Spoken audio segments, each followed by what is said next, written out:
Hello, I'm Ramune Jauniskis, author of Tiny Worlds in Fabric, and I'm going to show you one of the projects for my book today. Which one should I do? On this quiet, rainy afternoon. I know. How about this tiny bookcase? It's so darn cute with the little drawers. Could do a little reading.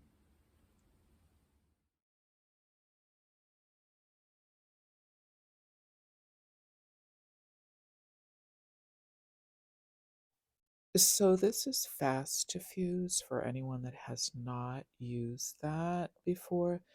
It's a fusible interfacing that fuses on both sides, and here's a piece that's already fused, and I'm just tearing off the fabric to show you how that works. It's really fun to work with. It's really flexible, easy to sew, easy to bend.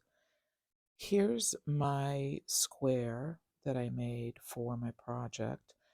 It's printed on one side, and then on the other side I have my favorite backside color, which is Kona cotton, wheat colored. And I use that because I like to paint the backside usually, and I usually like to paint it with gold.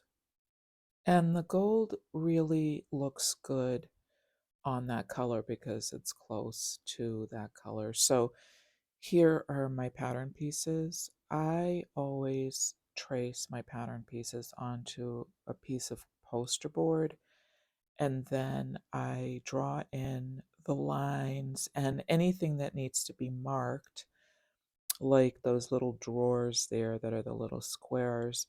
I mark those by putting little holes in the corners, and then I draw the lines with a ruler after I'm marking the corners.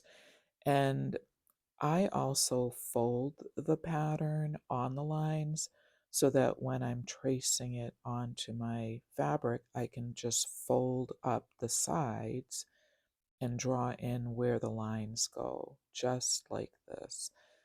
It just makes it easier to transfer. And I also marked here with the little holes. I'm putting the dots in now for where the shelves will be attached.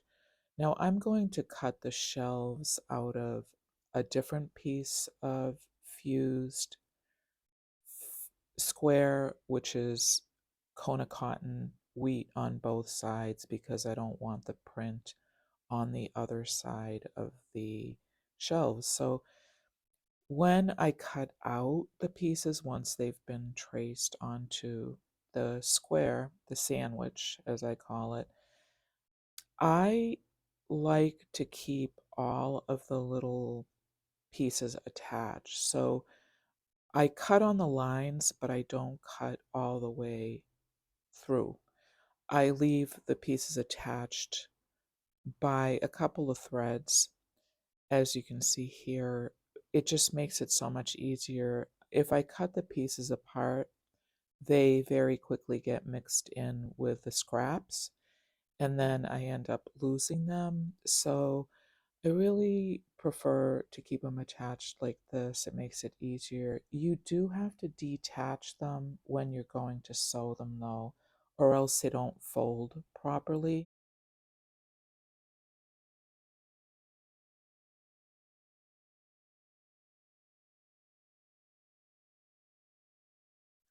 So next I'm going to cut out these little squares that are going to turn into the little drawers. Now this piece folds up this way. I want the drawers to open down from the top. So I cut these out, and I also leave those attached until I'm ready to sew them. Now, these pieces seem so tiny, and sometimes I think, how am I ever going to sew around these pieces? But it's not really not very hard, I have to say, and I have really big hands. So you sew around those little squares and then also around the opening and reattach them.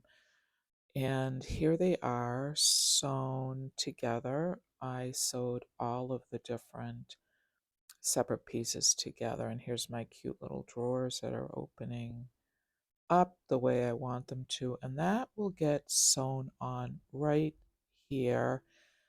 And the other shelves will get sewn on right above that. Now, because I zigzagged around these shelves, I have to cut open the slit. Otherwise, that last piece will not be able to fit in there because the thread would block it. So you also have to cut open the slits on the other piece too. So these will get sewn on in these two places where I drew those lines. And as you remember, I had marked those with the little dots. And once those are sewn on, this is when it gets really fun because for me, because now it's really starting to take shape. So here are the shelves, and then that little bottom section folds up, and there's the little drawers. And now next will be the corners. We're going to sew those top corners now. I love Fast Fuse working with it because it's so easy to bend and sew. The first times I used it, I was always afraid to bend it, but you just kind of fold it up like a piece of paper and sew those corners and then reshape it after you sew it. So here it is, all sewn together, and I kind of open up the corners a little bit.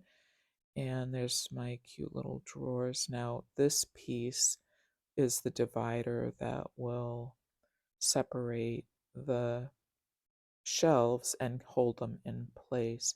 Now, I don't know, I like the shelves a little crooked. I think it makes it look really cute. If you don't, you can glue the shelves to the side of the bookcase. And now some of the finishing touches need to be added. So I'm going to sew on those little beads that will be the knobs for those little cabinets. And I have these nice round glass beads that I like to use, and that's what I use. So I sew those on. Of course, you probably could sew them on before you sew the bookcase together, but I always just do it after. I don't know why. It's probably a little easier if you sew them before. Now the last part is sewing these last corners together, and I just do them by hand. It's just really easy to do it that way. You could also glue it if you wanted to. That would work just as well. I just don't really like gluing.